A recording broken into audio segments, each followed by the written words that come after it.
আসুন কোরআন কি বলে,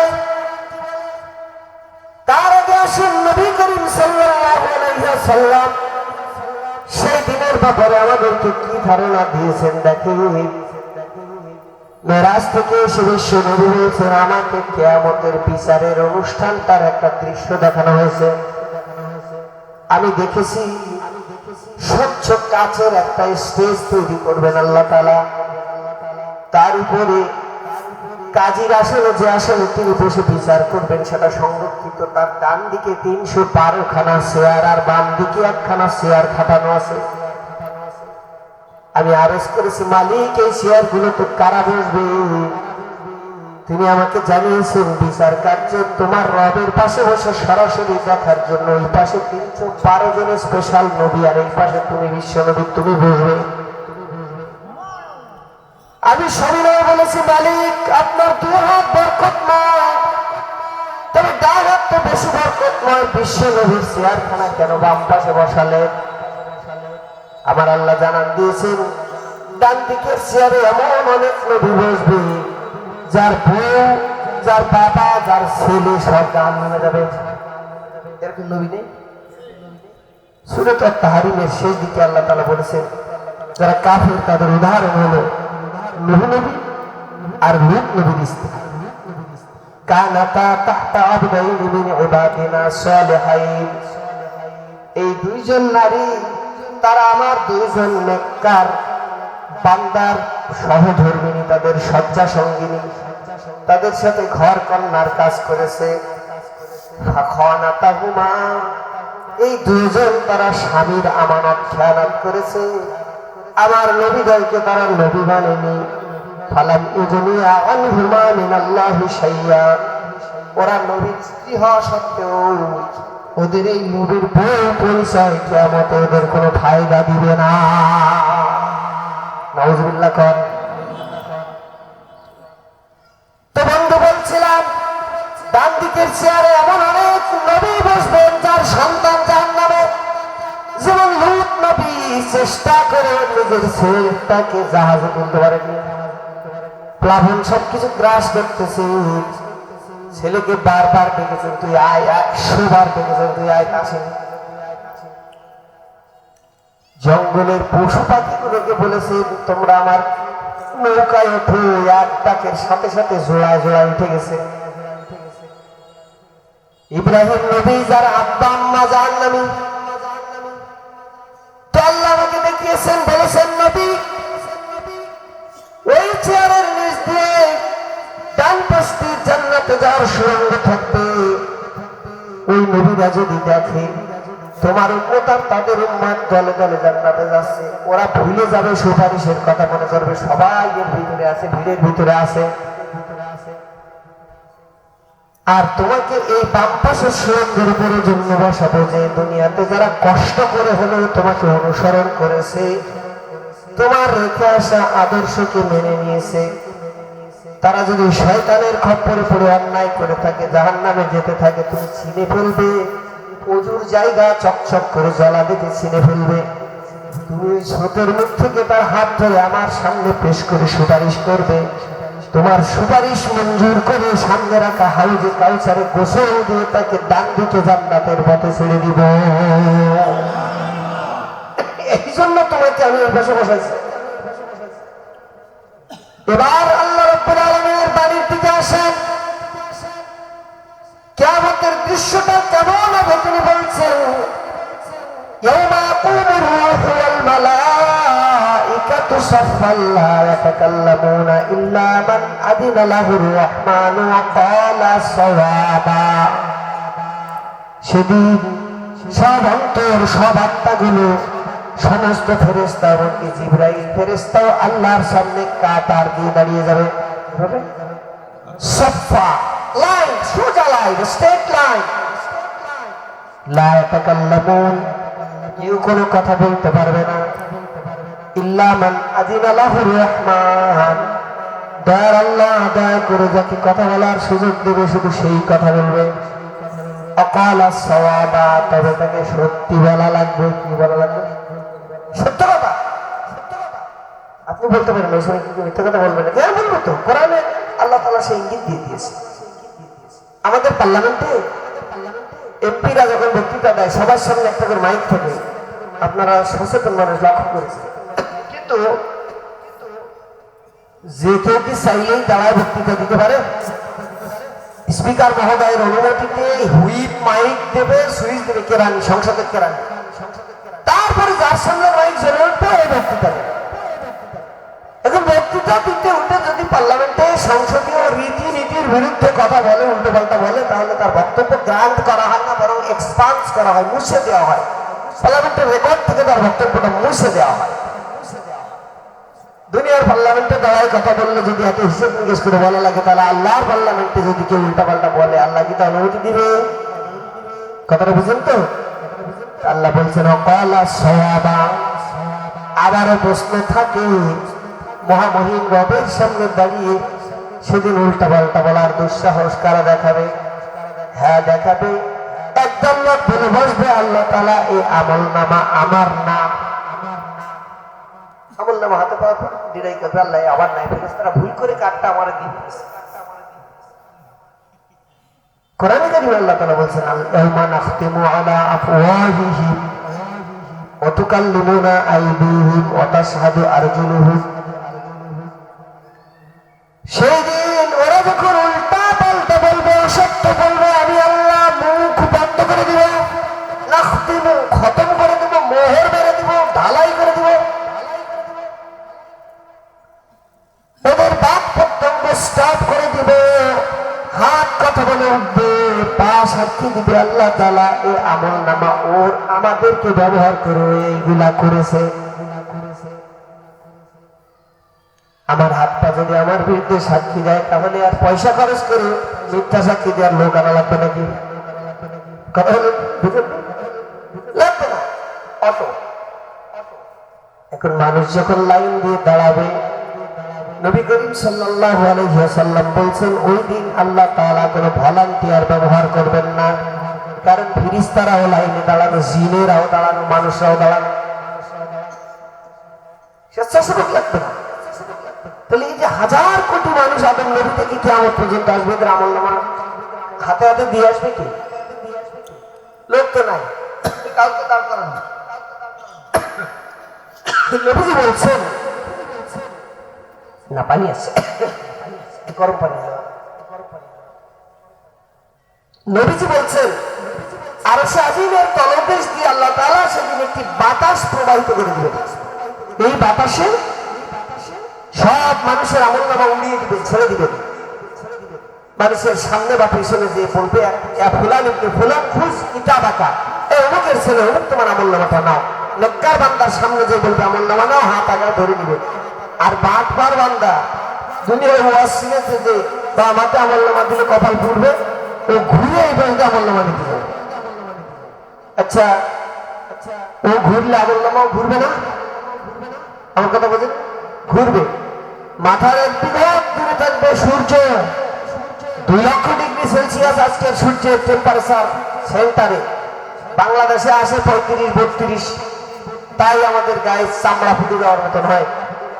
আর যদি 2 লক্ষ ডিগ্রি হিট নিয়ে 1 বিঘত দূরে এসে এই সূর্য হিট দেয়, আলো দেয়, মগজ তালু ফেটে মগজ বেরিয়ে যায়, এই দুর্বিষহ তামার জমিনের উপরে দাঁড়িয়ে সেই সময় ঘোরাঘুরি ভাল লাগবে? লাগবে না। মানুষটা তার বাম হাত আগায় দিয়ে এরকম ধরে নিবে, আমলনামা নেই তো আল্লাহরে বলবেন আল্লাহ মাফ করে দেন, ভুল তো হয়ে গেছে, কিছু মাফ করে দেন, এই একটা ভরসা নিয়ে পেছন থেকে হাত দিয়ে আমলনামা গ্রহণ করবে। সূরাতুল হাক্কা, এই সূরায় আল্লাহ তাআলা ওই আমলনামা কার কোথায় দিবেন সে ব্যাপারে বক্তব্য দিয়েছে। 19 নম্বর আয়াতে আল্লাহ তাআলা বলেছেন فَأَمَّا مَنْ أُوتِيَ كِتَابَهُ بِيَمِينِهِ فَيَقُولُ هَاؤُمُ اقْرَءُوا كِتَابِيَهْ। যার আমলনামা সেদিন ডান হাতে দেওয়া হবে, সে সেটা উড়িয়ে উড়িয়ে দেখবে, দেখাবে, আনন্দ করবে, লাফাবে আর বলবে এই দেখো আমার আমলনামা, পড়ে দেখো আমার আমলনামা, কত চমৎকার আমলনামা, আমি ফার্স্ট হয়েছি। সুবহানাল্লাহ। আল্লাহ আপনি আমাদের আমলনামা ডান হাতে দিন, বলেন আল্লাহুম্মা আমিন।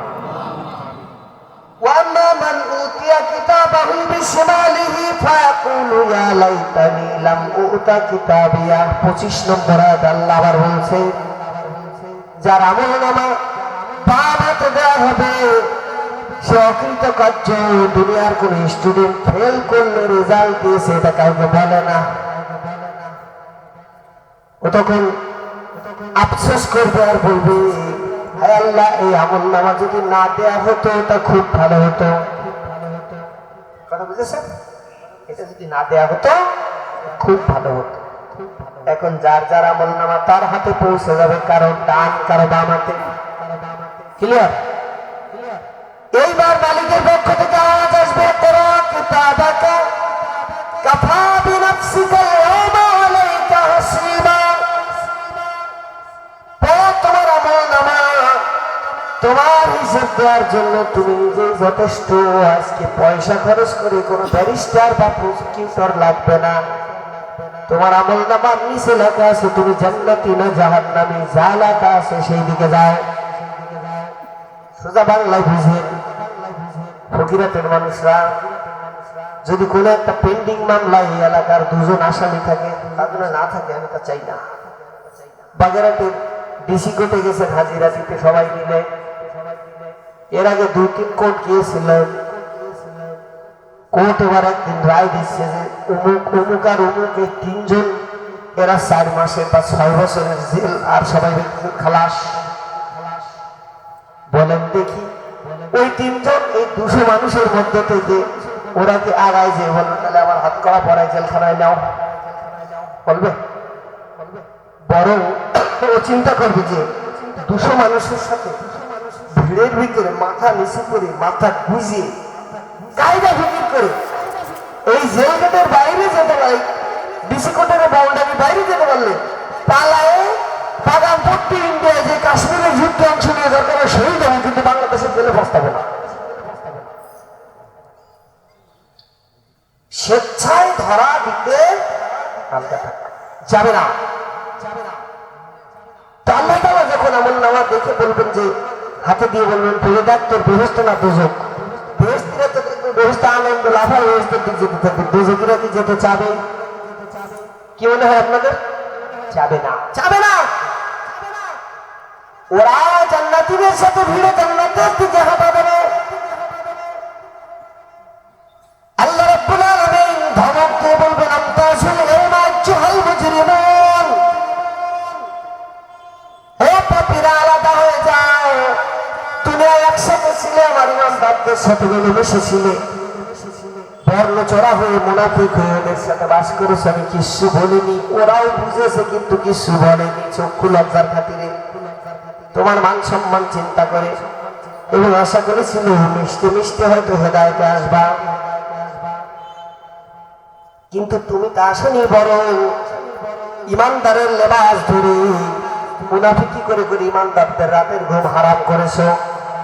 বাড়ি ঘুমাতে দেওনি, গোয়াল ঘরের উপরে তেঁতুল গাছের ডালে বিভিন্ন জায়গায় রাত কাটাতে ইমানদারদের বাধ্য করেছো। এখন আবার ওদের দলে ফিরে জান্নাতের দিকে হাঁটতেছে, ওটা আজকে কনসিডার করা হবে না। আলাদা হয়ে যাও, যাবে না। ছেঁচড়া তো ছেঁচড়াই থাকে। গল্প শুনেছি, প্রবাদ বাক্য বলে ঢেকি স্বর্গে গেলেও ধান বানে। তো ওই সময় ওরা আলাদা হবে না। আল্লাহ রাব্বুল আলামিন বোধহয় ওদের আলাদা করতে পারবে না, নাকি পারবে? বন্ধু, স্বয়ংক্রিয় পদ্ধতি ব্যবহার করবেন আল্লাহ তাআলা, কঠিন অন্ধকার দিয়ে দিবেন। যারা মুরব্বী আছেন ছোটকালে তারা গান টান শুনেছেন, জারি গান পুলসিরাতের রাস্তা হবে 70,000, চুলের থেকে চিকন হবে তলোয়ারের চেয়ে ধার। আগে আমরা সব শুনতাম ছোটবেলায়, শিক্ষামূলক ছিল এগুলা। তো দুনিয়ার এই অন্ধকার রাত্রে পিছের রাস্তায় হাঁটতে গেলেও আমাদের একটা আলো লাগে, নাইলে কেন করতে পাওয়া যায় নাকি? মেহগিনি গাছের সাথে ঠুল লাগায় কপালে একটা সুপুরি গজায়, তার সে একটু আলো দেয়, দেখে দেখে হাঁটি। আর যদি পুলসিরাতের রাস্তা হাসরের ময়দান থেকে জান্নাতে যাওয়ার মাঝখানে পুলসিরাত চিকন ধারালো রাস্তা, অন্ধকার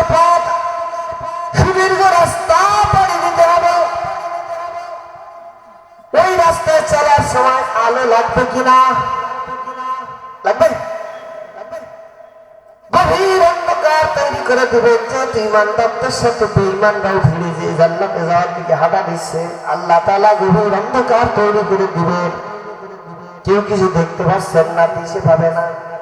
সূরাতুল আল হাদীদের ভিতরে 12 নম্বর আয়াত থেকে শুরু করেছেন সেই চ্যাপ্টার আল্লাহ তাআলা বাছাই পদ্ধতি বর্ণনা করতে যেই বলছেন, ওমা তারাল মুমিনিনা ওয়াল মুমিনাতি ইয়াসআ নূরুহুম বাইনা আইদিহিম ওয়া বিআইমানিহিম বুশরাকুমুল ইয়াওমা জান্নাতুন তাজরি মিন তাহতিহাল আনহারু খালিদিনা ফিহা যালিকা হুয়াল ফাওজুল আযীম।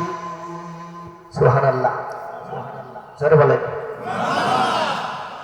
আল্লাহ রাব্বুল আলামিন বলছেন, যখন আলোর প্রয়োজনীয়তা দেখা দিবে, তীব্রতা অনুভূত হবে, হঠাৎ ইমানদাররা লক্ষ্য করবে তাদের চেহারাটায় নূর জ্বলে উঠেছে। আইদিহিম ওয়া আইমানিহিম, তাদের সামনে তাদের ডান পাশে আলো, লাইট। ওই লাইট এই হাতে ধরে হাঁটতেছি, বলেন তো ফোকাস পিছন দিক না সামনের দিক? সামনের দিক না? চেহারায় যদি লাইট দেয় তার ফোকাস পিছন দিকে না সামনের দিকে? 8-10 জন লোক অন্ধকার রাত্রে চিকন জমির আল দিয়ে হাঁটতেছে, একজনের হাতে একটা লাইট আছে, সে সবার আগে। কন্ত দেখি ওর লাইটের ফায়দা একদম পিছনের লোকটা পায় নাকি? না, বরং ওর পিছনে যে আছে পায়ে মিলাই মিলাই খানিক রাখে, তাই না? তো ইমানদাররা হাতে লাইট থাকার কারণে, চেহারায় আলো থাকার কারণে দ্রুত হেঁটে ফুলসিরাত পার হয়ে যেতে থাকবে। মুনাফিকদের পাপ ইসলামের পিছন দিক থেকে ডাক দেবে। তার আগে শোনেন, ইমানদারের চেহারায় হঠাৎ যখন আলো জ্বলে উঠবে, সাথে সাথে তাদের একটি সুখবর দেওয়া হবে, বুশরাকুমুল ইয়াওমা জান্নাত। এই যে এখন তোমাকে জান্নাতের গ্র্যান্ড ফিনালেতে স্টার দেওয়া হলো, তুমি উইন হয়েছো, বিজয়ী হয়েছো, তুমি এখন সোজা চ্যাম্পিয়নশিপের পদক নিয়ে জান্নাতে চলে যাও। বান্দা, আর তোমার কোনোদিন কষ্ট হবে না। এই আলো জ্বলেছে মানে তুমি জান্নাতের লাইট পেয়ে গেছো, এখন জান্নাতে চলে যাও। সুবহানাল্লাহ। এখন মুনাফিকদের পিছনে কত আলো নেই, কল্পনা করুন। শাহরিয়ার বাগের এই রাস্তা থেকে জমিতে নেমে 10-12 জন হাঁটতেছেন, একজনের হাতে আগে লাইট, পিছন দিকে কারো পা যদি ঢোলকলমি কিংবা কোনো একটা লাঠি পড়েছিল ওর উপর পড়ে, ভয়তে লাফায় একটা সাপ পালালাম না, এই লাইটটা একটু ঘুরে ধরতে পারতেন, সাপটা আপনাকে দেখে নিয়ে একটু বলবে কিনা? ঘুরে দাও, আর পা করতে চলে গেছে, তাকাই। মুনাফিকরা সেদিন ডাক দিবে। সূরাতুল হাদীদের 13 নম্বর আয়াত আল্লাহ বলছেন, ওমা কুলুল মুনাফিকুনা ওয়াল মুনাফিকাতু লিল্লাযীনা আমানু যুরনা নাকতাবিস মিন নূরিকুম। ও ইমানদার ভাই, তোমার লাইট আছে, আমার তো আজ নাই, তুমি আমার দিকে একটু মুখ ঘুরায় দাঁড়াও, তোমার লাইটের আলো আমি 2 পা সামনে আগাই। পারি না। ইমানদার তখন বলবে, ভাই সামনের পথ আরো খারাপ, আসমানের অবস্থা ভালো না, নিজের পায়ে নিজে দাঁড়াতে শেখো, পরের আলোর উপর নির্ভর করে সামনে আগানো ভালো হবে না। ঘুটঘুটে অন্ধকার রাত্রে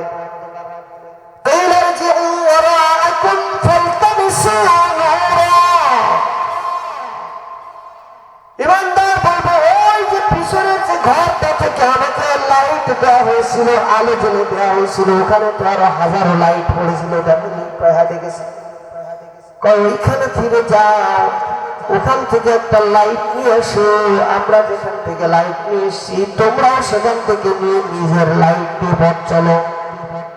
বুদ্ধিটা ভালো না খারাপ? ভালো না? এই হলো আল্লাহ তাআলার বাছাই পদ্ধতি।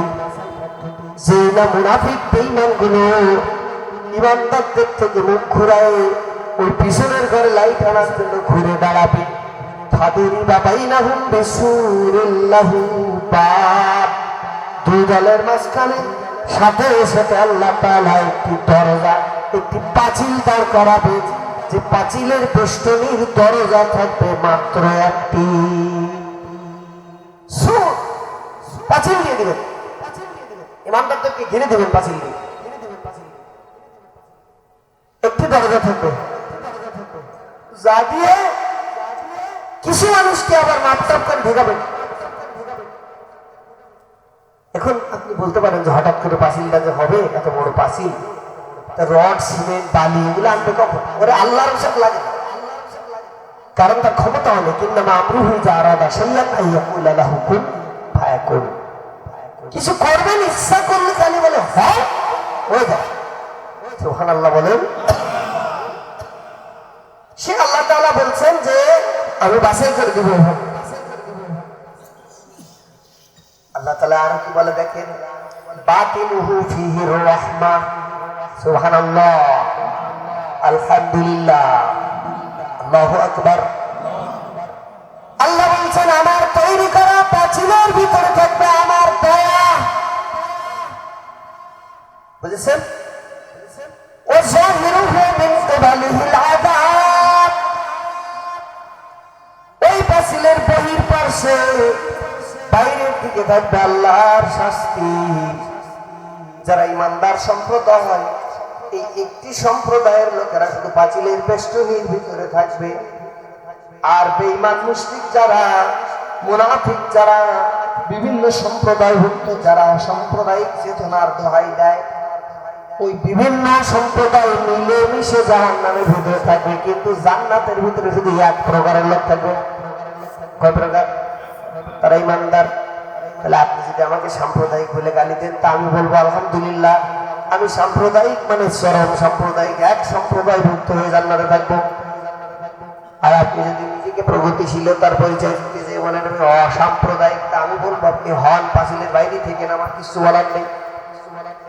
বুঝলেননি? না বুঝলে আমার তাও কিছু বলার নেই।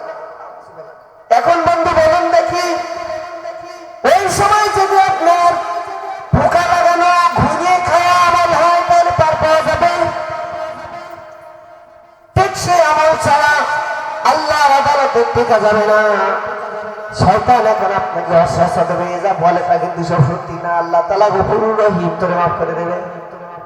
আমিও জানি আল্লাহ তাআলা গফুরুর রহিম, তিনি মাফ করে দিবে। কিন্তু সেই দিনের আরো ডিজাইন আঁকতে যে তিনি কি বলে দেখুন, ইন্নাহুম ইয়ারাউনাহু বাঈদা। এই পাপীরা, অপরাধীরা দেখে সেই দিন অনেক দূরে হতে পারে বা না পারে, কনফিউশন আছে। যদি হয়েই বসে আল্লাহ ক্ষমাশীল, ক্ষমা করে জান্নাতে দেবে। শয়তান এই বুদ্ধি ঢুকাইছে, সেই চিন্তায় ব্যস্ত আছে। ওয়ানারাহু করিবা। আল্লাহ বলছেন আমি দেখছি সেই দিন কড়া মেলেছে, সেদিন এসে গেছে, এসে গেছে, এসে গেছে।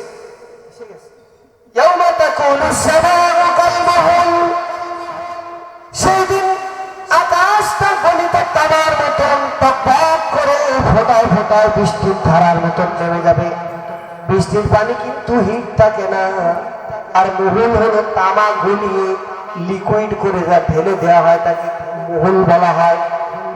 ও বন্ধু, দুনিয়ার চায়ের দোকানে 70-80 কিংবা 200 ডিগ্রি সেলসিয়াস সেই ফারেনহাইট টেম্পারেচারে চায়ের পানি গরম করা হয়। তাই যদি কারো গায়ে পড়ে তার চামড়া উঠে যায়, তাই না?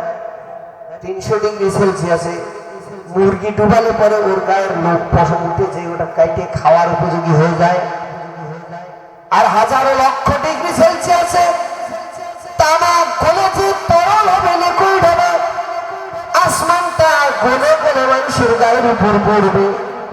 ওই দিনটা কঠিন হবে নাকি সহজ হবে?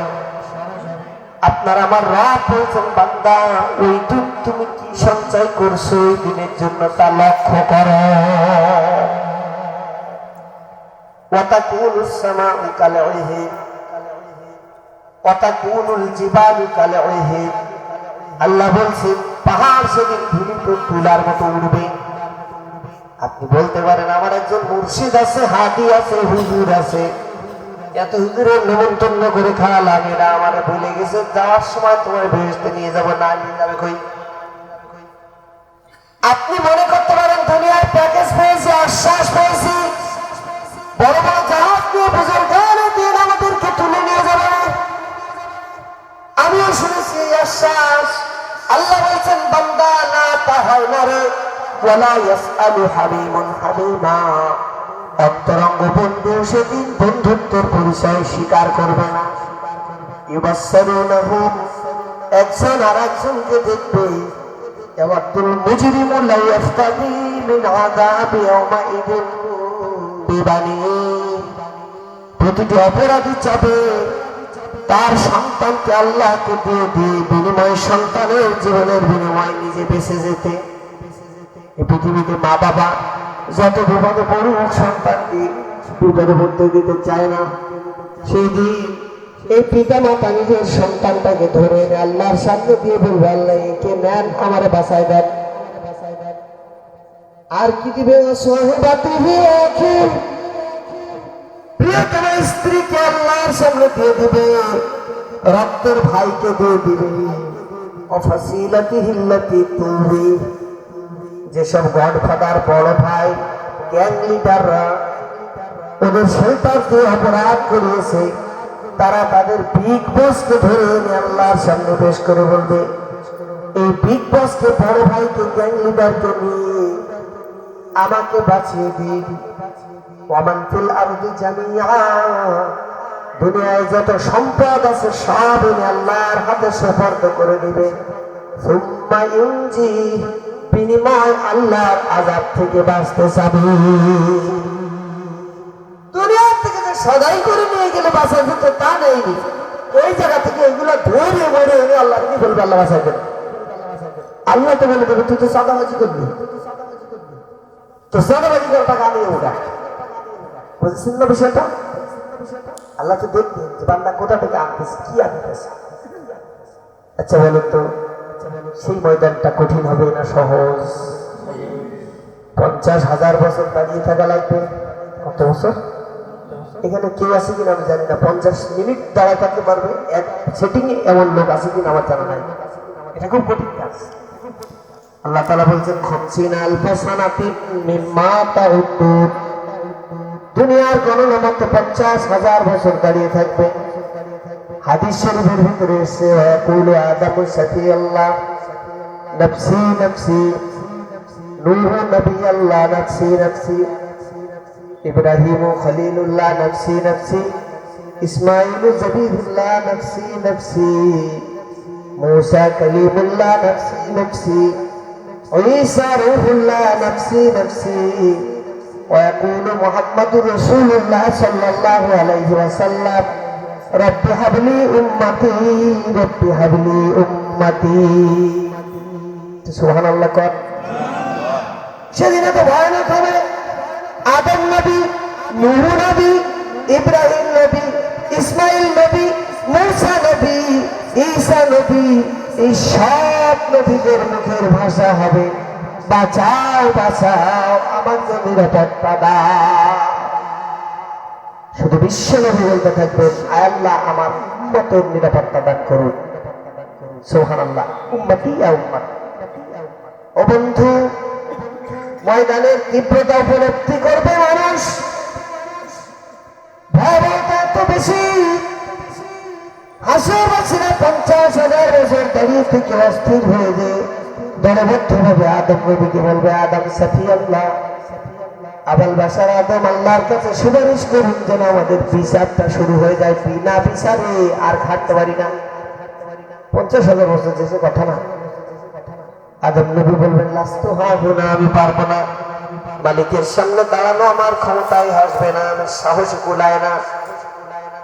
তোমরা যাও নূহ নবীর কাছে, তিনি দ্বিতীয় আদম। নূহ নবী বলবেন, আমি পারবো না, যাও ইব্রাহিম নবীর কাছে। তিনি বলবেন, আমি পারবো না, যাও মূসা নবীর কাছে। তিনি বলবেন, আমি পারবো না, যাও ঈসা নবীর কাছে। তিনি বলবেন, আমিও পারবো না, যাও মুহাম্মাদুর রাসূলুল্লাহ সাল্লাল্লাহু আলাইহি ওয়াসাল্লামের কাছে। কান দিয়ে এবারের কথাটুকু শুনে হাসরবাসীরা বিশ্ব নবীকে যে রিকোয়েস্ট করবে, আপনি আমাদের জন্য সুপারিশ করুন, বিচার শুরু হয়ে যায়। জান্নাত জাহান্নামের সুপারিশ না। নবীজি বলছেন, আমি তখন মাকামে মাহমুদে সিজদায় পড়ে যাব। আমি জানি না আমার মালিক আমাকে কত হাজার বছর সিজদায় ফেলে রাখবেন, কত শত বছর ফেলে রাখবেন আমি জানি না। এমনকি ওই সিজদায় কি দোয়া করবো আমি আজও তা জানি না। ও হাসরের ময়দানে আমার কলিজায় আল্লাহ ইলকা করে তিনি খুশি হন এমন দোয়া শিখিয়ে দিবে। তার সেখানে দোয়া আমি তাৎক্ষণিকভাবে দোয়া করতে থাকবো। অনন্তকাল দোয়া করতে করতে আল্লাহ এক সময় খুশি হয়ে বলবে, হাবিব মাথা তোলেন, সুপারিশ করেন, আপনার সুপারিশ মঞ্জুর করা হবে।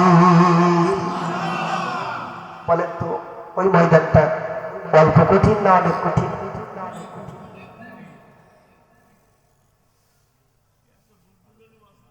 হ্যাঁ,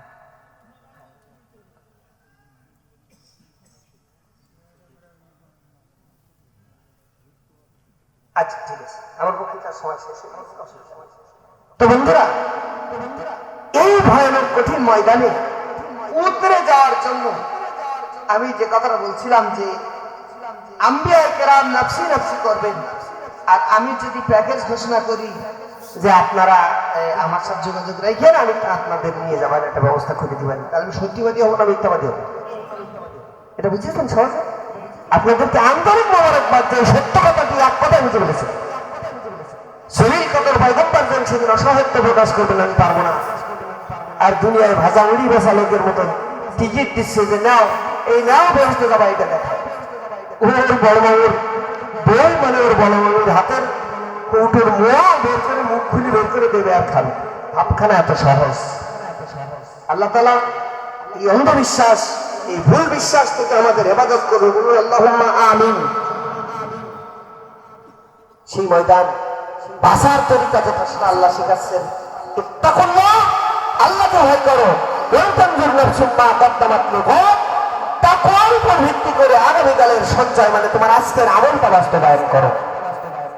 আবার বলছেন ইত্তাকুল্লাহ, আল্লাহকে ভয় করো। আপনারা তো বাগেরহাটের মোটামুটি শহরের কাছাকাছির মানুষ, এই ফকিরের তো কাছে। আপনারা তো স্যান্ডউইচ বার্গার এগুলো চেনেন নিশ্চয়ই। একটা পাউরুটি মাঝখান দিয়ে ছুরিতে কেটে এর ভিতরে একটা গোশতের সব ঢুকাই দিয়ে কিছু পাতাকপির পাতা টাতা কিছু সালাদ টালাদ দিয়ে ওটাকে বার্গার বানায় বিক্রি করা হয়, তাই না? নিচে রুটি উপরে রুটি মাঝখানে সব একদম বার্গার। তা আল্লাহ তাআলা কিয়ামতের সদাই গোছাতে যে বলছেন যে নিচে তাকওয়া, উপরে তাকওয়া, মাঝখানে তোমার আমল।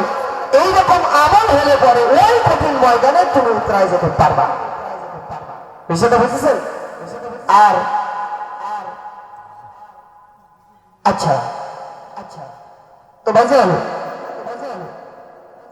আমি একটা কথা বলেছি সূরাতুল মাআরিজে আল্লাহ তাআলা বলছেন যে আমরা ধরা খেয়ে গেলে ওমান ফিল আরদি জামিআ, দুনিয়া শুদ্ধ সম্পদ নিয়ে আল্লাহর কবু, আল্লাহ নিয়ে বাঁচাই দেন। তখন আল্লাহ ফেরত দেবে, রিফিউজ করবেন না, এটা নেব না। কিন্তু এখন আমাদের একটা প্যাকেজ দিয়ে রেখেছেন।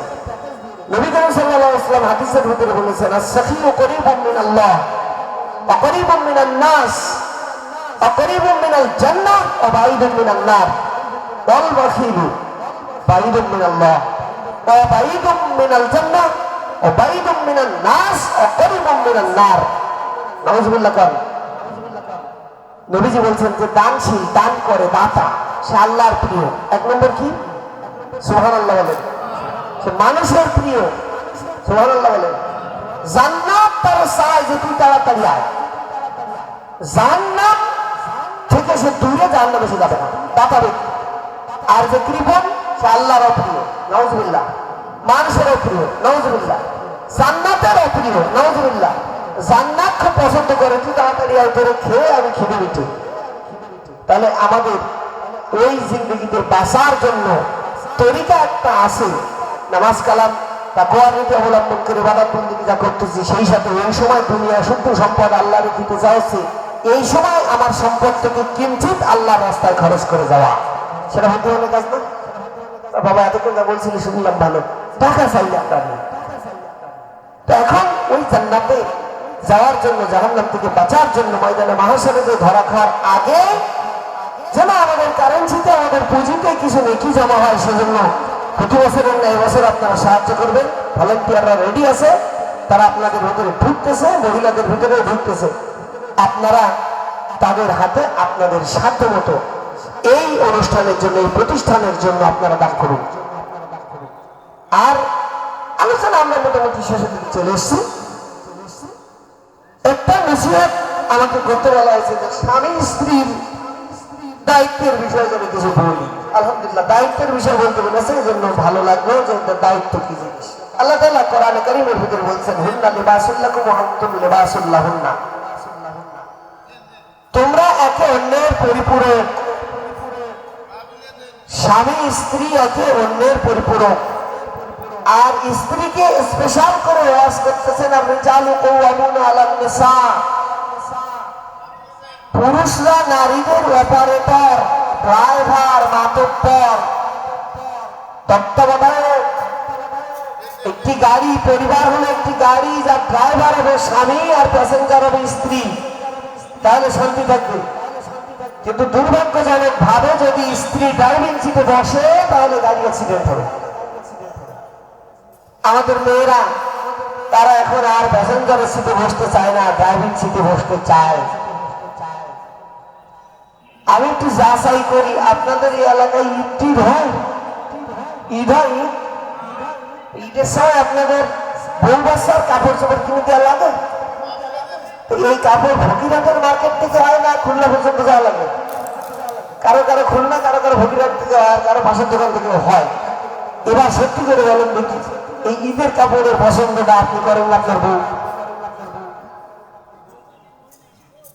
আমার মনে হয় 95% বউরা পছন্দ করে, দরাদরি করে। আর ভাই ব্যাগটা নিয়ে এতিমের মতো পিছনে ঘোরে, বউ দর কষাকষি করে কেনার পরে ভাই ব্যাগ আগায় ধরে, ওর ভিতরে দেয় আর পকেট থেকে টাকাটা বের করে দোকানদারের দিয়ে বাড়ি আসে। যত অসহায় আমরা বাজারের সময় বউদের কাছে, এত অসহায় আর কোনো জায়গায় নেই। এখন তাতে আমার আপত্তি নেই, কিন্তু কেনে কি তা বলা যাবে। জান্নাতে গেলে 70 বস্তা কাপড় দেবে, তাও নাকি শরীর দেখা যাবে। আর আমাদের ভাবিরা, চাষিরা, মারা, এরা তাদের জন্য যে কাপড় চয়েস করে, তা 622 পর্দা দিলেও তাদের পর্দা আদায় হয় বলে আমার মনে হয়। একেবারে নেট।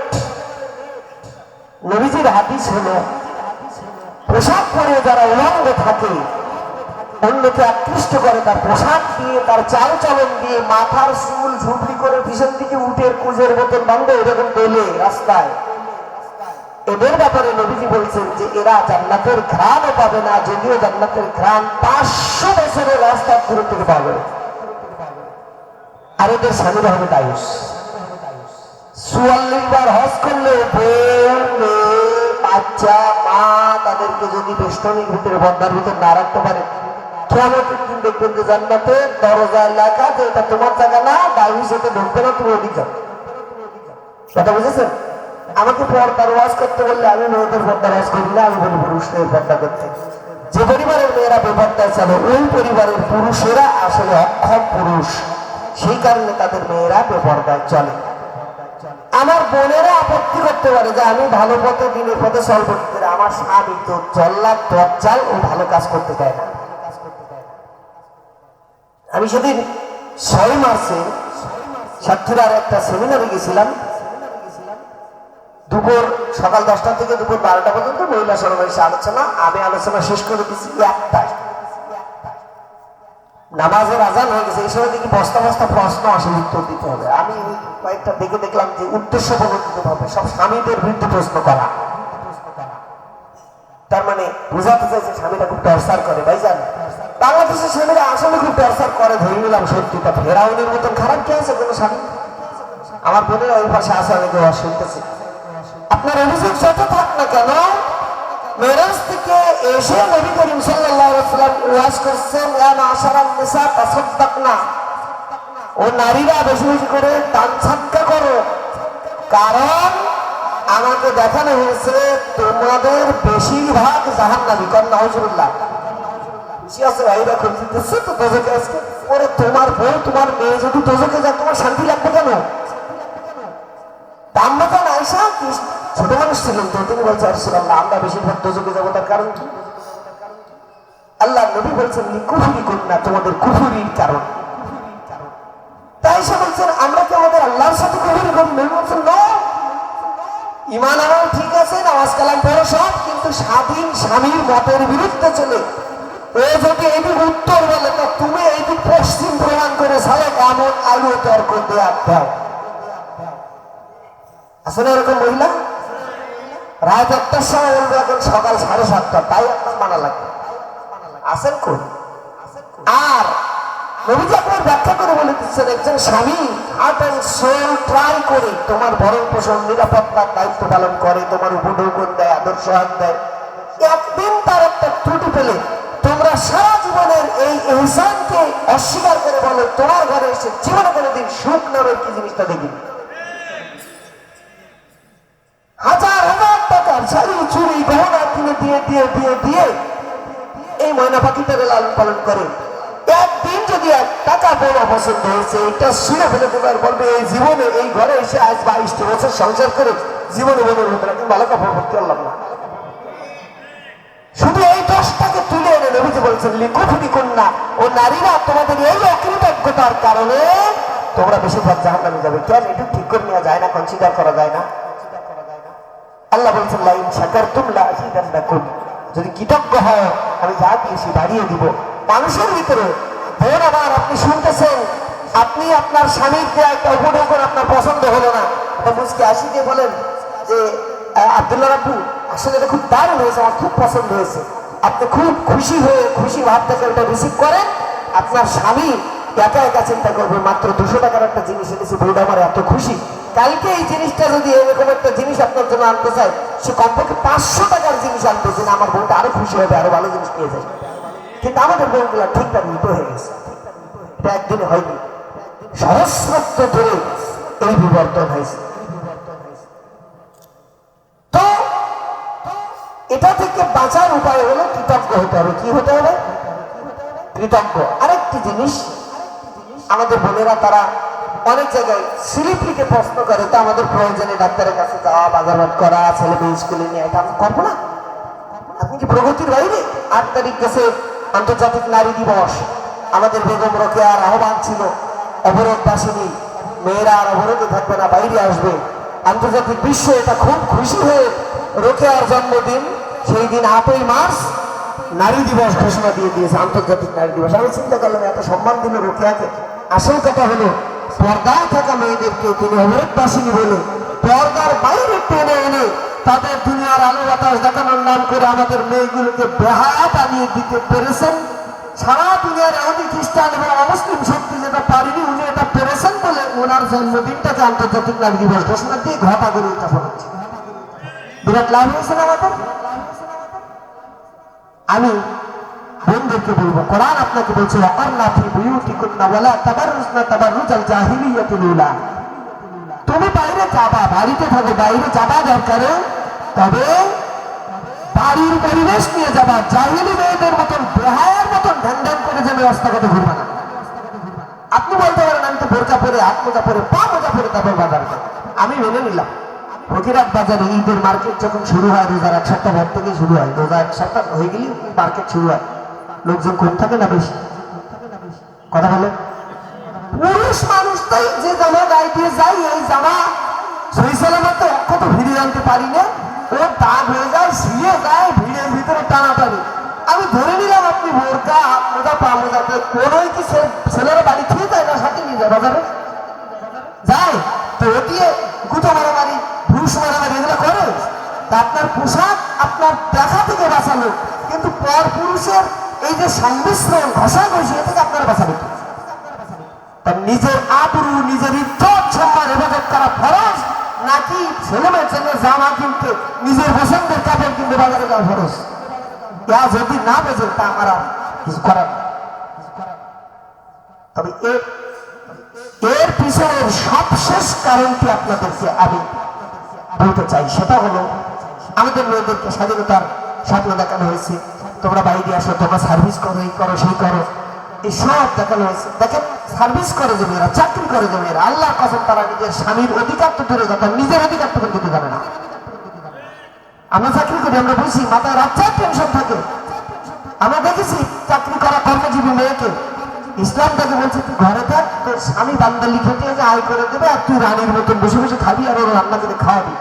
ওর ও ভালো লাগেনি, ও বড় চেয়ার থেকে নেমে কর্মচারী চেয়ারে কাজ করতে গেছে, চাকরি।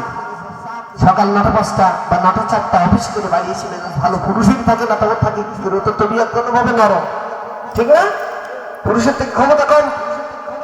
আর চাকরি পয়সা হাতে আসলে সে মেয়ে নিজেকে স্বামী মনে করে, সে আর তখন বউয়ের ভূমিকায় থাকতে চায় না, স্বামী মনে করে। এ কারণে সে তার স্বামীর হক নষ্ট করতেছে, নিজের শরীরের হক নষ্ট করতেছে, নিজের সন্তানের হক নষ্ট করতেছে।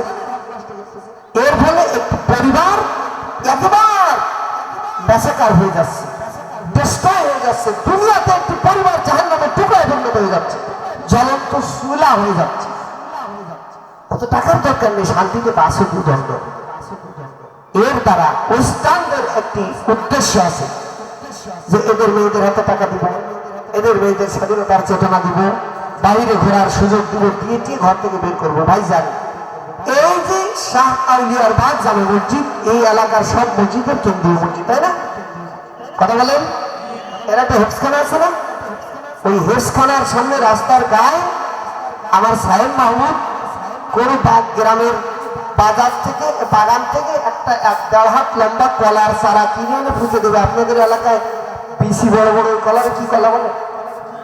দয়া কলা। আমার বাড়িতে কয়রায়া মিলে গেছে।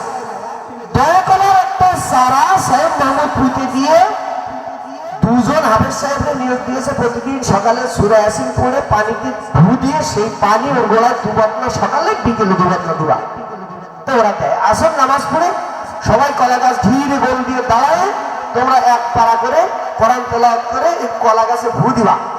আর ও ইমাম এবং হাফিজখানার হুজুর ও দোয়া করে, আল্লাহ এই যে কলা গাছ লাগায় হাফিজ সাহেবকে ছবি না পড়াচ্ছি, আল্লাহ 8 মাস পরে যখন মুসা আসবে একখান্ডি কলা হবে, সাগর কলা দিয়ে বলেন তো 8 মাস পরে এই দয়া কলা গাছে সাগর কলা হবে না? কি হবে? কে ছবি কলা হবে? দয়া কলাই হবে। কারণ কি? জাত দয়া কলার। আপনি দয়া কলার জাত লাগায় ছবি কলার আশা আর ওর পিছনে যত মেহনত করবে তাকে পাবে না। হবে? দই মিষ্টি খুব পছন্দ, বাড়ি কুটুম এসছে, আপনি দই মিষ্টি কিনে নিয়ে আসছেন। এখন বাড়ি ঢোকার আগে সাইকেলে গেটের সাথে গাই লেগে এই মিষ্টির প্যাকেট ছিদ্র হয়ে মিষ্টি পড়ে যাচ্ছে। তাড়াতাড়ি হাত দিয়ে খোকার মা কই শিগগিরি তুমি পাত্র বের করো, মিষ্টি পড়ে গেল। ঢেকে রেখেছে। খোকার মা দেখছে বারান্দায় নতুন বিয়ে বসা, আমি পাত্র নিয়ে যাই কেমন? তো ঘরের থেকে বেরোতে পারতেছে। আপনি চিন্তা করেন মিষ্টিগুলো সব পড়ে যাবে। তা ওই উঠোনে বারান্দার কোলে এই মাল ছাই করে হাসি মসজিদ খেতে দেয় গ্রামে। আপনাদের দিকেও নিশ্চয় যায়। বিয়াই বারান্দায় বসে দেখেছে যে ওটা একটু কুড়ো লেগেছিল, খাবার লেগেছিল, কুড়িটা সেটা সুন্দর সাফ করে দিয়েছে। এখন বিয়াই আপনি চিন্তা করলেন যে মিষ্টিটা পড়ে যাবে, তার থেকে এই মাল ছাই করে ঘরে নিয়ে যায় ভালো পাত্রে তুলবেন। নতুন বিয়ের সামনে আপনার এই কুড়টা চাটা মাল ছাই যদি মিষ্টির পলিথিনটা রেখে মিষ্টির সাথে লাগেনি, তবু এটা ওকে রেখে ঘরে তোলেন মিষ্টির ব্যাগ। নতুন বিয়াই যদি বারান্দায় বসে এটা দেখে, আপনারা যদি নতুন বিয়াই হন, আল্লাহর কিরে করে গোস্ত গন্ধি দিয়ে মিষ্টি খাবেন? আপনারা আল্লাহর কসম খাবেন?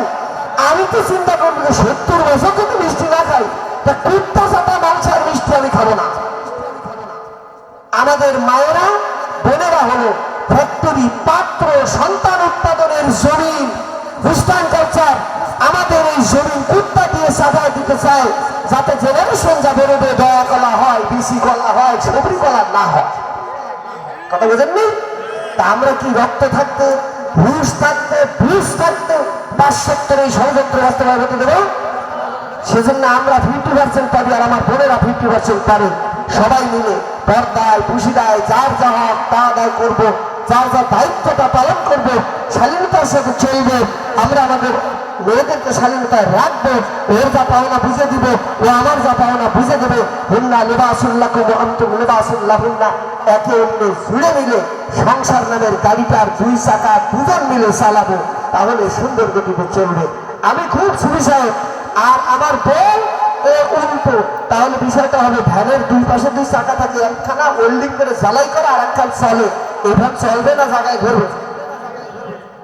তা আপনি খুব চেষ্টা করবেন আর আপনার বিবি উল্টো চলবে, বা আপনার বিবি খুব দিনদার, আপনি বদ, তাহলে কিন্তু জায়গায় ঘুরবে। বুঝতে পেরেছেন? দুজন মিলে সুন্দর হয়ে এই পরিবেশ, এই পরিবার, এই প্রকৃতি সব সুন্দর করার চেষ্টা করতে হবে। পারা যাবে ইনশাল্লাহ? পারা যাবে? সিদ্ধান্ত নেওয়া যাবে? আল্লাহ কবুল করুন, বলেন আল্লাহুম্মা আমিন। এই জিনিস আছে না সবার বাড়ি আছে, মোবাইল শরীফ। মোবাইল শরীফ এ আপনার সন্তানকে, আপনার পরিবারকে জাহান্নামের গর্তের কিনারায় নিয়ে দাঁড় করাইছে। যে জিনিস মনে রাখবেন, আপনার পয়সায় মেগাবাইট কিনে আপনার মেয়ে, আপনার ছেলে, আপনার বোন ওকে সিনেমা দেখে, পর্ন দেখে, অন্যের সাথে আপনাকে বাদ দিয়ে পিটিস পিটিস করে। কথা বোঝেননি? মিসকনটাকে ঢুকে যায় ফেসবুকে, মেসেঞ্জারে, টুইটারে, ইমোতে ঢুকে সর্বনাশ করে দিচ্ছে। এই ইউটিউব, ফেসবুক কর্তৃপক্ষের কাছে আপনার মেয়ে, আপনার বউয়ের নগ্ন ছবি আছে, আল্লাহর কসম আছে, ওরা আলগা করেই ছেড়েছে। আপনি বলতে পারেন, কেন আমার বউ জীবনেও কাপড় খোলে না? খোলার দরকার নেই। আপনার বউ তার ফুফাতো বোনের সাথে, তার নিজের বোনের সাথে, তার ভাতিজির সাথে ভিডিও কলে কথা বলেছে, তখন তার মুখে কাপড় রাখেনি, পর্দা প্রয়োজন হয়নি, এখানে দেখেছে আর ওর দেখাইছে। এই ছবিটা এই কর্তৃপক্ষ সেভ করেছে, পারমিশন নিয়েই সেভ করেছে, পারমিশন না দিলেও করবে। এইবারে আপনাকে ফাঁসিয়ে দেওয়ার জন্য আপনার বউয়ের কল্লাটুকু সিনেমার, পর্ণ সিনেমার নায়িকার নগ্ন দেহের উপর বসাই দিয়ে ইউটিউবে ছেড়ে দিচ্ছে। আজি সাহেবের মেয়ে বা আজি সাহেবের বউ দেখো ফেসবুকে কি করে বেড়া। দেহ এখান থেকে এদিক কার, তার তো যাচাই করার কোনো সুযোগ নেই। এইটুকুন দেখে বোঝা যাবে এটা আমার বউ না আরেকজনের বউ, ঠিক না? চেহারাটা আমার বউয়ের আর দেহটা আর একজনের বউয়ের, বিল করে দিয়ে। এখানে আমি আমার ওয়েবকে বলেছি, পারতে কোনোদিন কারোর সঙ্গে ভিডিও কলে যাইবা না, অ্যান্ড্রয়েড ফোন বাদ। জাহান্নামে যাওয়ার সোজা সুযোগ্য তৈরি করে দেয়। আপনারা বলতে পারেন যে প্রযুক্তির এই যুগে, গ্লোবালাইজেশনের এই যুগে আব্দুল গফফার তুমি আমাদেরকে প্রযুক্তি বিমুখ করলে আমি আপনার স্বার্থ করলাম।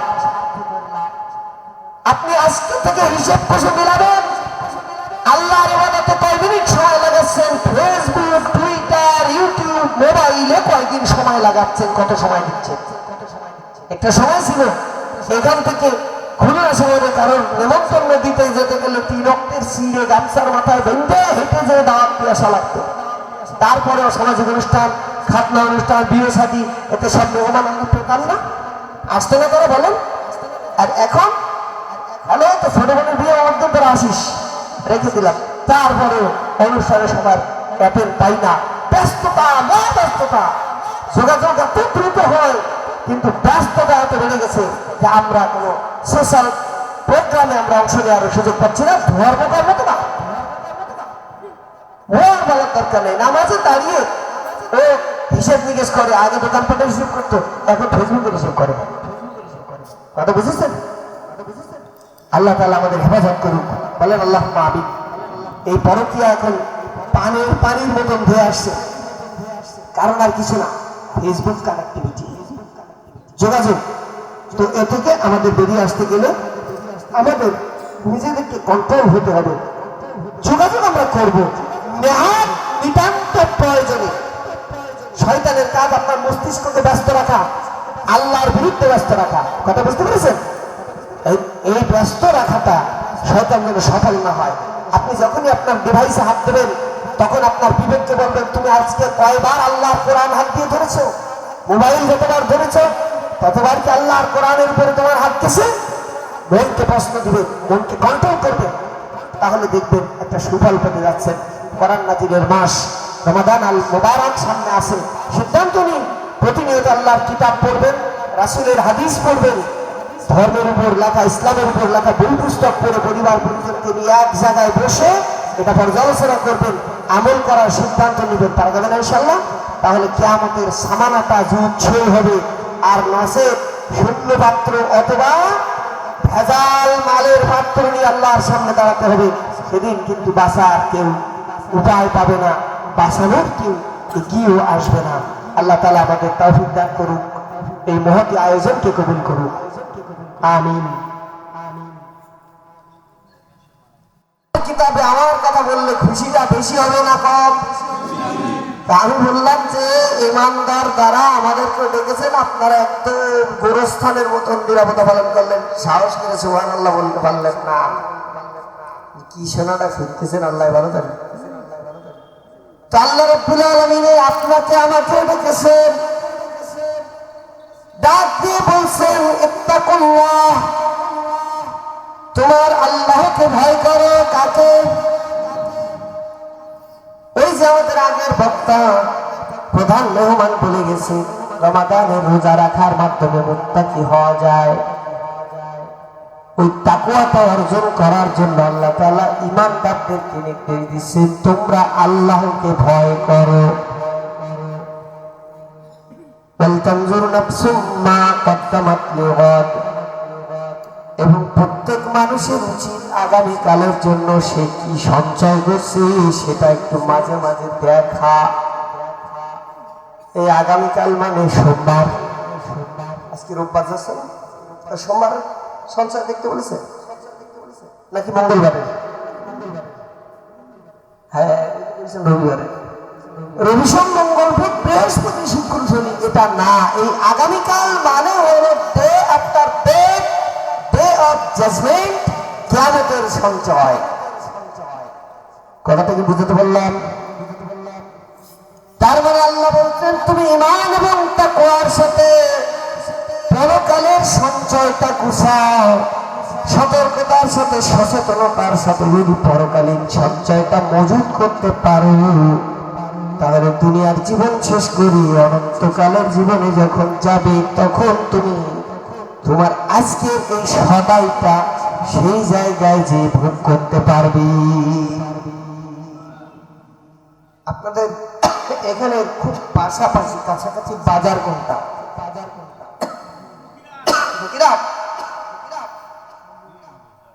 আচ্ছা ফকিরাটে শুক্রিয়া শুক্রিয়া। আচ্ছা ঠিক আছে, আচ্ছা ঠিক আছে। ফকিরাট পর্যন্ত এখান থেকে যে হাট করলে তো আপনাদের পোষাবে না, আশপাশে তো বাজার তরকারি কেনা। আচ্ছা সেটাই জানতে চাচ্ছি। তো মনে করেন আমাদের সাইদ মাহমুদ আমার কাছে দাওয়াত দিয়ে নিয়ে এসছে, ও যদি আমি যদি বলি যে আমি কালকে দুপুরে তোমাদের বাড়ি খাবো, তো খাওয়াবে নিশ্চয়ই, ইনশাল্লাহ খাওয়াবে না? আপনাদের কারো যদি বলি যে আগামীকাল দুপুরে আপনার মেহমান, তা আমাদের কি না বলবেন? সবাই বলবে হ্যাঁ ইনশাল্লাহ। এটা মুসলমানের দায়িত্ব, মেহমানকে ফিরিয়ে দেওয়া যায় না।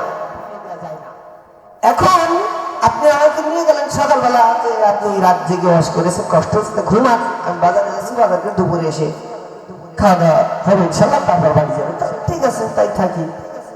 এখন আপনি বড় সাইজের একটা ব্যাগ নিয়ে বাজারে যে আমার মাথার সাইজের দুটো পাতাকপি, একটা মিষ্টি কুমড়া, একটা ফুলকপি, 1 কেজি পালং শাক, 1 কেজি মূলা কিনে ব্যাগের মুখ বেঁধে সুন্দর করে আপনার বিবিকে দিয়ে বলছেন যে এই বড় হুজুর শোয়া রাখেছি, হুজুর দুপুরে উঠলে গোসল করে জোহরের নামাজ পড়ে আসার পর খাইতে দিতে হবে। তুমি চিংড়ি মাছ এই 1.5 বড় সাইজের একটা এই সুন্দর করে ভুনা করবা, খাসির গোস্ত কড়া ঝাল দিয়ে রেজালা, গরু গোস্ত ভুনা, মুরগির রোস্ট, ডিম কুরমা আর ইলিশ মাছের সরষে ইলিশ, এগুলো রান্না করবো, হুজুর খাবে দুপুরে।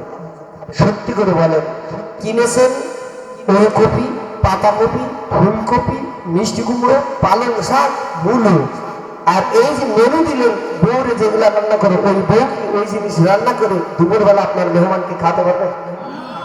কেন? বাজারের ব্যাগে ঢুকায়নি। এই বউ যদি সেই রকম কায়দার হয়, তাহলে ও মাজায় শাড়ি পেঁচায়, বুড়ো ঝাঁটায় গোবর রেখে তাইতে পিটান। বেটা তামাশা করো, মেহমান এনে আমার সামনে, মেহমানের সামনে আমার বলতেছে এসব খাওয়াবো, আমি এখন না দিলে পরে মেহমান ভাববে যে কিপ্টের ঘরের কিপ্টে, স্বামীর কথা শোনে না, অথচ তুমি বাজার করো না। এরকম একটা পরিস্থিতি তৈরি হবে না? কন্ট্রাডিক্টরি পরিস্থিতি। ব্যাগে যা নেই আমি তা খাওয়ার ডিমান্ড দেখালে আমার বিবিটা পারবে না। এই কথাটা বুঝেছেন বন্ধু? এই পৃথিবীটা হলো আপনার ডিপার্টমেন্টাল স্টোর। এটি একটা শপিং মল, এটি একটি মার্কেট প্লেস। এই জায়গায় কিয়ামতের সদাই করার জন্য আল্লাহ তাআলা 80, 90, 60, 70, 30, 35 কম বেশি হায়াত দিয়ে আপনাকে পাঠিয়েছে।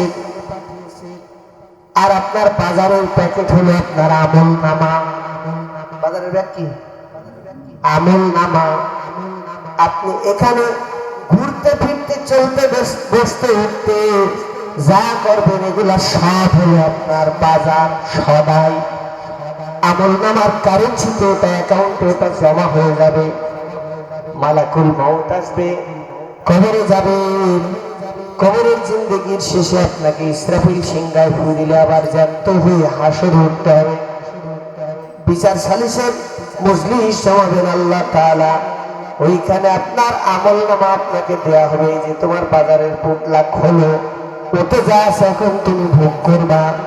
এইবার বলুন, ওতে রেখেছেন আপনি রাস্তা তৈরি করতে যে পিসের বদলে পোড়া মোবিল দিয়ে রাস্তা ঢেলে দিয়ে গেছেন।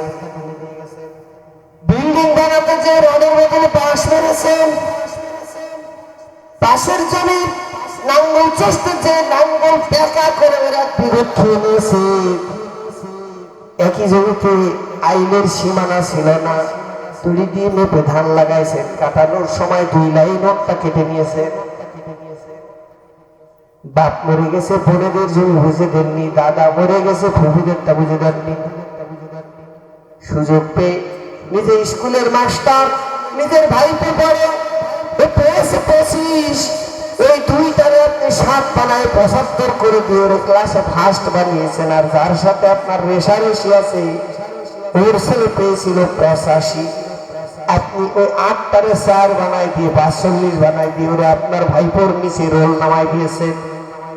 এইগুলা সব কিয়ামতের সদাই কিনা? সদাই।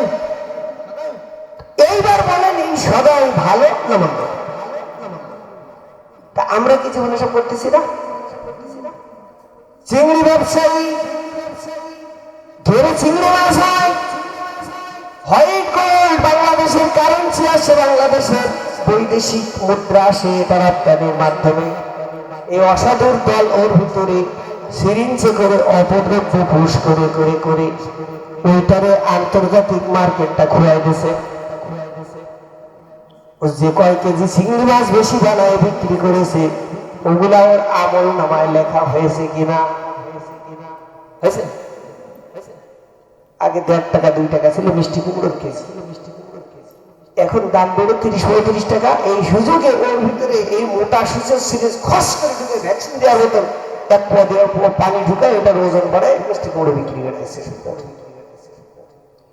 সাদা তরমুজ এখনো 5 দিন রোজা আসতেছে, তাড়াতাড়ি বিক্রি করতে হবে। ওর মোটার গোলায় ইনজেকশন ঘুষ করে হরমোন দিয়ে এইরকম ফুল হয়ে মোটা বানায় বাজারে নিয়ে যাচ্ছে। কালার হয়ে নিতে আর এক ইনজেকশন দিয়ে এর ভিতরে পটাশিয়াম এটা ঢুকায় দিয়ে লাল পটাশিয়াম কার্বনেট দিয়ে লাল টুকটুকে বানায় দিয়ে দিচ্ছে।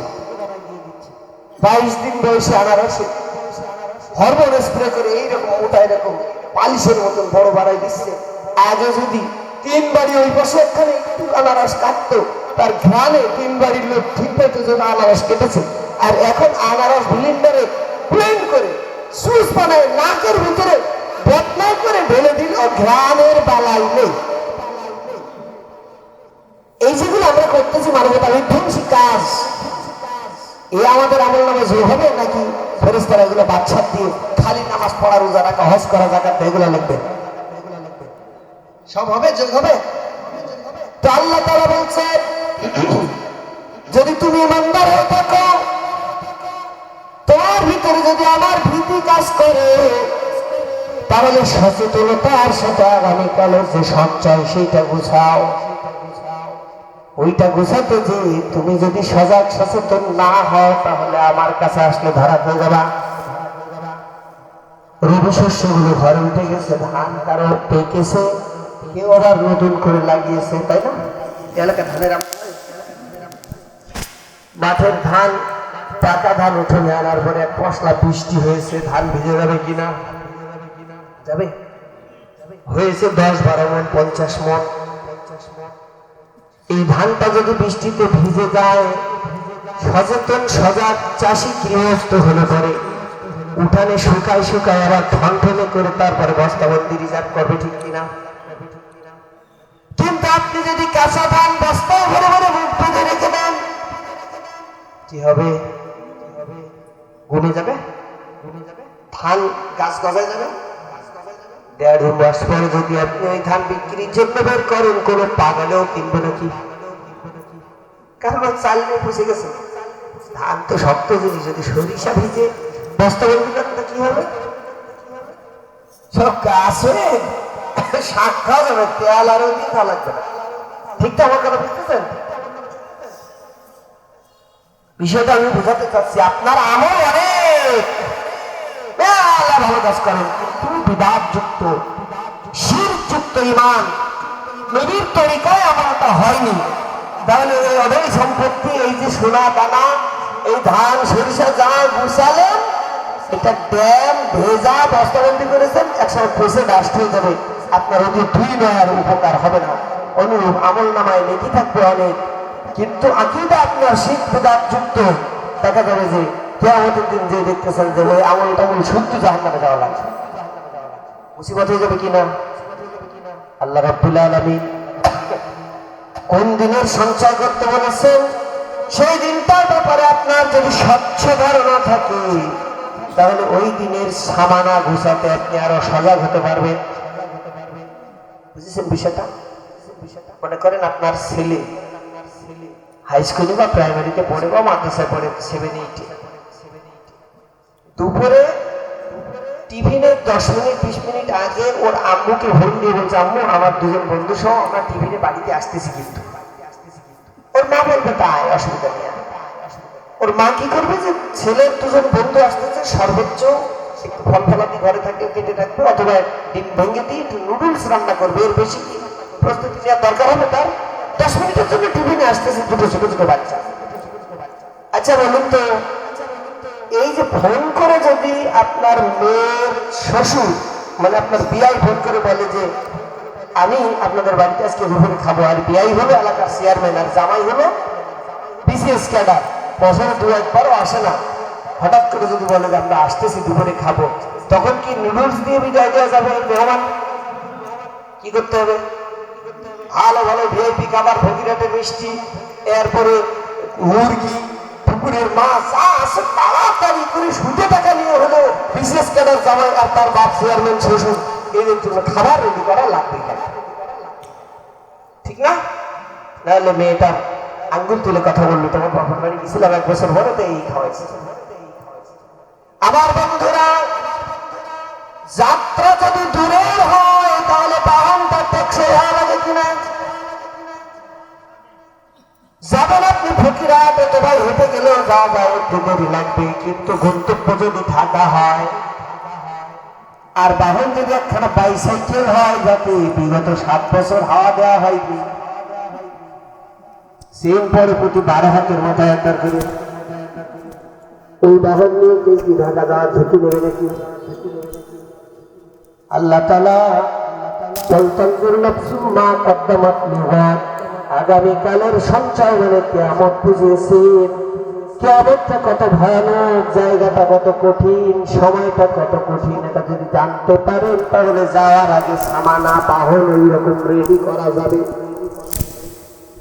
আর যদি না জানতে পারেন তাহলে ফকিরাত যাওয়ার মতো বরাবর আপনি ওইরকম অপ্রস্তুত অবস্থায় হাঁটা লাগবে।